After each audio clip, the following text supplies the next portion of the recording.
വേദിയിലിരിക്കുന്ന നാട്ടുകാർ, കുട്ടികൾ, സദസ്സിലിരിക്കുന്നവർ എല്ലാവർക്കും നമസ്കാരം. ഞാനിവിടെ 25 വർഷമായി ഇവിടെ ജോലി ചെയ്തിരുന്നതാണ്. എൻ്റെ നാട് തൃശ്ശൂർ ജില്ലയിലെ മാളയിലാണ്. പിന്നെ എനിക്ക് എൻ്റെ ഹസ്ബൻഡ് ഹയർ സെക്കൻഡറിയിൽ നിന്ന് റിട്ടയർ ചെയ്തു. എൻ്റെ മക്കൾ 2 പേരും ഇവിടെയാണ് പഠിച്ചത്. അങ്കിത, ഐശ്വര്യ.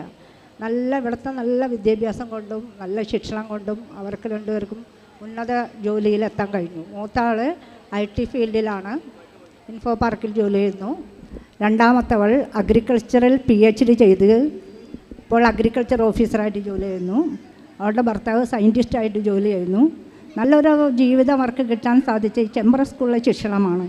ഇവിടുത്തെ നല്ല അധ്യാപകരുടെ ശിക്ഷണവും അവരുടെ ഉപദേശവും ഒക്കെ അവർക്ക് ഉയരങ്ങളിലെത്താൻ സഹായിച്ചിട്ടുണ്ട്.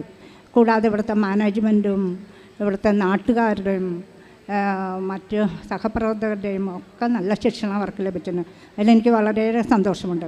ഈ 100-ാം വർഷം വാർഷികം ആഘോഷിക്കുന്ന വേളയിൽ ചെമ്പ്ര സ്കൂളിലിപ്പോൾ ഉയർന്നുയർന്ന് മാനമുട്ട എത്താറായി. എന്താണ് അതിന് കാരണം? ഇവിടുത്തെ നല്ല അന്തരീക്ഷമാണ് ഇതിനൊക്കെ കാരണം. അങ്ങനെ ഇനിയും ചെമ്പ്ര സ്കൂൾ ഉയരങ്ങളിലേക്ക് എത്തട്ടെ. ഇപ്പോൾ തന്നെ ലോകം അറിയപ്പെടുന്നുണ്ട് ചെമ്പ്ര സ്കൂളിനെ പറ്റി. ഫേസ്ബുക്കിലൂടെയും യൂട്യൂബിലൂടെയും നിരന്തരമായ ഇതെല്ലാം കൊണ്ട് ലോകം മുഴുവൻ അറിയപ്പെടുന്നുണ്ട്. ഇവിടുത്തെ വിദ്യാഭ്യാസത്തെ രീതിയെപ്പറ്റി പലരും അന്വേഷിക്കാറുണ്ട്. അപ്പം ഞാൻ പറയാറുണ്ട്, നല്ല ധൈര്യമായിട്ട് അവിടെ ചേർത്തോ, ഒരു കുഴപ്പമില്ല. ഞങ്ങൾക്ക് ഉദാഹരണം പറയാൻ ഞങ്ങളുടെ മക്കൾ ഉയർന്നെത്തിയിട്ടുണ്ട്. അതുകൊണ്ട് ധൈര്യം അവർക്ക് ഉപദേശം കൊടുക്കാം. നല്ല സ്കൂളാണ്, ധൈര്യമായിട്ട് ഇവിടെ ചേർക്കാം, ധൈര്യമായിട്ട് അവരുടെ ഭാവി സുരക്ഷിതമാക്കാം. ഇനിയും ഈ ചെമ്പ്ര സ്കൂൾ ഇനിയും ഉയരങ്ങളിൽ എത്തിക്കട്ടെ. എല്ലാവർക്കും അഭിനന്ദനങ്ങൾ. ഞങ്ങൾക്ക് ആദരം തന്ന പൂർവ്വ വിദ്യാർത്ഥികളോട് പ്രത്യേകിച്ചും നന്ദിയും കടപ്പാടും രേഖപ്പെടുത്തുന്നു. നന്ദി, നമസ്കാരം.